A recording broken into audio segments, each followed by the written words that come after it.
जो स्टार्ट करेंगे हमारा फ्रेश चैप्टर कैपेसिटर। ठीक है बच्चों, कैपेसिटर का मसाला देखते हैं। कैपेसिटेंस ऑफ कंडक्टर, ये चार्ज होल्डिंग कैपेबिलिटी होगा कंडक्टर की। क्यू बढ़ेगा, वी बढ़ेगा, क्यू डायरेक्टली प्रोपोर्शनल होगा, Q equal to C equal to Q by V होगा बच्चों।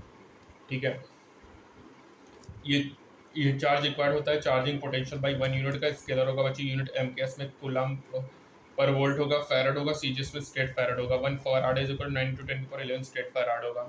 मेटल स्फीयर की बात करें बच्चों, चार्ज क्यू है तो V is equal to Q by R होता है बच्चों, सरफेस का स्फीयर का। K Q upon R, Q upon 4 pi epsilon not are.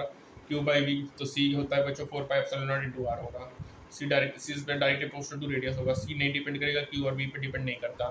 सी केवल बच्चों डायमेंशन पे डिपेंड करेगा। अर्थ की बात करें बच्चों, थ्योरेटिकली बाय कंसीडरिंग अर्थ स्फीयर, तो यहाँ पे जो सी अर्थ होता है वो लगभग 711 माइक्रोफैराड होगा। प्रैक्टिकली अर्थ का कैपेसिटेंस इनफाइनाइट होता है। जैसे यहाँ पे दो कंसंट्रिक मेटल सेल्स बच्चों, C equal to 4 pi epsilon naught into Y होगा।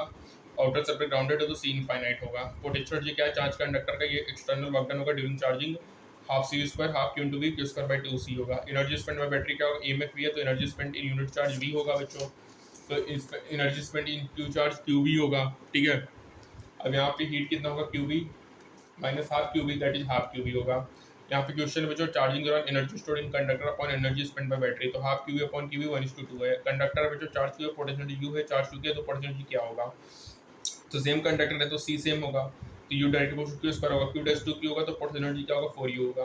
कंडक्टर में बच्चों 15 volt 30 volt work done W होगा, 30 से भी डब्ल्यू डैश, तो यू 50 निकाला, हाफ सी 15 स्क्वायर 30 निकाला, यू 60 निकाला, तो U final minus U initial है बच्चों, तो U initial 625 C U final निकाला, तो यहाँ से आया डब्ल्यू डैश 4 डब्ल्यू होगा। इस तरह ये भी यू 5 निकाला, यू 10 निकाला, यू 15 निकाला, तो वर्क डन निकाला, फिर डब्ल्यू डैश निकाला, तो दोनों को डिवाइड किया तो 5W/3 आ गया। रिडिस्ट्रीब्यूशन ऑफ चार्ज में Q1 C1 V Q2 C2 V है, दोनों को कनेक्ट किया, चार्ज डिस्ट्रीब्यूशन देखा तो Q directly proportional to C, directly proportional to R होगा। सी सिस्टम होगा C1 + C2, V कॉमन जो होगा कॉमन पोटेंशियल वो C1 V1 + C2 V2 upon C1 + C2 होगा। V system Q system upon C system, या Q1 + Q2 upon C1 + C2 हो सकता है। एनर्जी लॉस कितना होगा, C1 C2 1/2 C1 C2 upon C1 + C2 V1 - V2 square होगा। यदि दोनों का पोटेंशियल सेम है तो यहाँ पे कोई भी चार्ज नहीं फ्लो होगा, कोई भी एनर्जी लॉस नहीं होगा। यदि दोनों का पोटेंशियल डिफरेंट है तो चार्ज फ्लो होगा, एनर्जी का लॉस होगा। ठीक है, इसी तरह इस पे अपन ने एक न्यूमेरिकल देखा, R1 R2 है, कॉमन निकाला। ठीक है, तो यहाँ पे अपन ने पोटेंशियल निकाला। अब बात करेंगे कैपेसिटर के बारे में। ठीक है, तो कैपेसिटर क्या होगा, दो या दो से अधिक इलेक्ट्रिकली सेपरेटेड कंडक्टर होगा, डिफरेंट पोटेंशियल होगा, सेम मैग्नीट्यूड होगा, opposite nature charge at facing layer होगा। पीपीसी की बात करेंगे बच्चों, पोटेंशियल डिफरेंस भी है। इलेक्ट्रिक फील्ड क्या होगा, आउटसाइड जीरो होगा, inside sigma by epsilon naught epsilon R, V by D होगा। यूनिफॉर्म इलेक्ट्रिक फील्ड होता है इनसाइड पीपीसी। पोटेंशियल एनर्जी क्या होगा, half C square half Q to V, इसको क्यू स्क्वायर बाई 2 सी होगा। वी पोटेंशियल डिफरेंस है। Energy density क्या होगा, एनर्जी पर यूनिट वॉल्यूम होगा बच्चों 1/2 एप्सिलॉन इलेक्ट्रिक फील्ड का स्क्वायर, या sigma square upon 2 epsilon not होगा। टोटल एनर्जी क्या होता है, यू इंटू वॉल्यूम होगा, half epsilon electric field square into area into D होगा। डायमेंशंस कितना होता है बच्चों, एनर्जी पर unit volume m1 L1 T-2 होगा। फोर्स बिटवीन प्लेट होगा, प्रेशर इंटू एरिया होगा, Q square upon 2 epsilon naught into A होगा, या 1/2 epsilon electric field square into A होगा। कैपेसिटेंस की बात करें बच्चों, एप्सिलॉन A/D होगा। मीडियम में क्या होगा, सी मीडियम एप्सिलॉन आर इंटू सी होगा बच्चों। स्लैब ऑफ थिकनेस टी रख दिया तो कैपेसिटेंस होगा epsilon naught A D - T + T epsilon R होगा। मिनी स्लैब लिखा तो epsilon A D - D1 - D2 + T1 epsilon R1 + T2 upon epsilon R2 होगा बच्चों। ठीक है, तो यही है हमारा तमाम।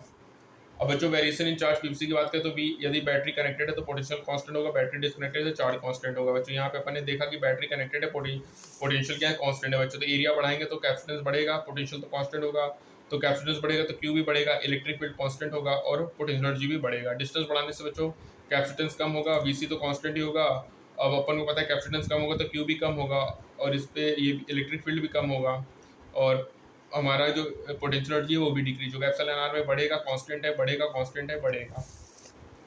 ठीक है, डिस्कनेक्टेड होगा तो चार्ज कांस्टेंट होगा। ठीक है, तो इसमें भी अपन देखेंगे, एरिया बढ़ाएंगे तो यहाँ पे अपन उस हिसाब से देखेंगे। यदि कुछ नहीं दिया बच्चों तो बैटरी को डिस्कनेक्ट मानेंगे। ठीक है, ये हो गया बच्चों। ठीक है, ये हमारा कुछ क्वेश्चन है। अब ग्रुपिंग देखेंगे तो सीरीज है, कॉम्बिनेशन है बच्चों, तो सीरीज में क्यू सेम होगा, half C equivalent 1/C1 + 1/C2 + 1/C3 होगा। V inversely proportional to C के रेशियो में कटेगा। पैरेलल में बात करें तो Q directly proportional to C होगा, V सेम होगा, सीक्वेंट C1 + C2 + C3 होगा। ठीक है, तो इसी के बेस पे अपन ने ये कुछ न्यूमेरिकल्स देखा है। ठीक है, एस इनफाइनाइट इन -R, ये सब तो ठीक है। ये इंपॉर्टेंट बच्चों, यदि बोथ रजिस्टर्स और कैपेसिटर कनेक्ट होगा तो R1/R2 = C4/C3 होगा। C3/C4 नहीं होगा, C4/C3 होगा, क्योंकि वी डिस्टेंस में क्या होता है कि R1/R2 इक्वल टू R3/R4 होगा, तो इस हिसाब से R1/R2 इक्वल टू C3/C4 होना चाहिए, लेकिन यहाँ पे C4 पहले आएगा फिर C3 आएगा। एनी सर्किट में एनर्जी स्पेंड पे बैटरी क्या होगा, डेल्टा यू प्लस हीट होगा बच्चों, ठीक है। चार्ज फ्लो इन लूप होगा, ठीक है, ये हो गया।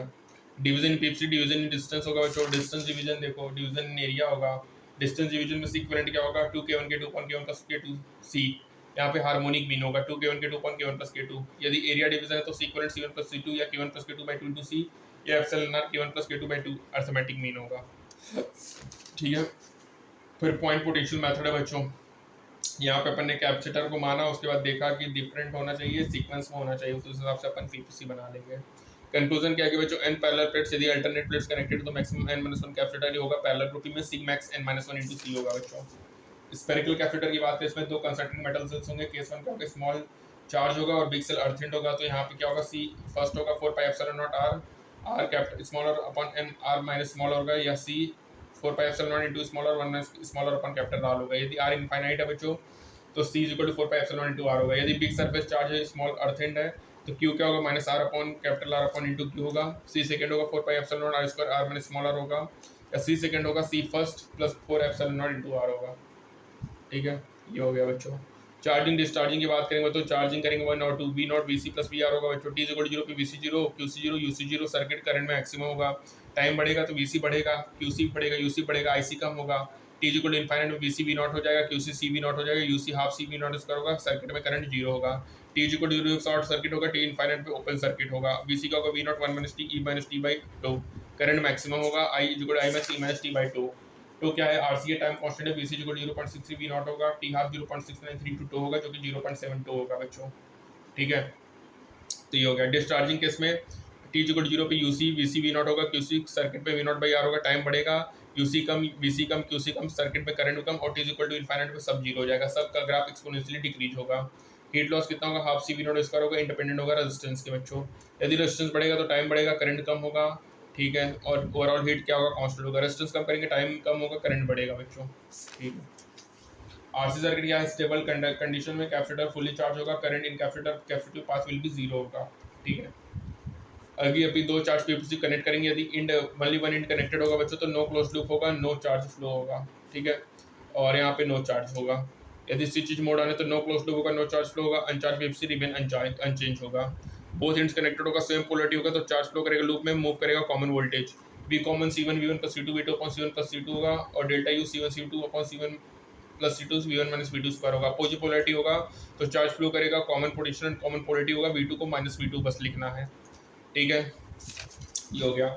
सिलेंड्रिकल कैपेसिटर की बात करें बच्चों तो सिलेंड्रिकल कैपेसिटर में क्या होगा, C is equal to 2 pi epsilon naught L ln B by E होता है। कैपेसिटेंस होता है स्फेरिकल कंडक्टर का फॉर्मूला होगा, ठीक है बच्चों। यहाँ पे हमारा कंप्लीट होता है, मिलते हैं नेक्स्ट में, तब तक के लिए स्टे ट्यून्ड, थैंक यू।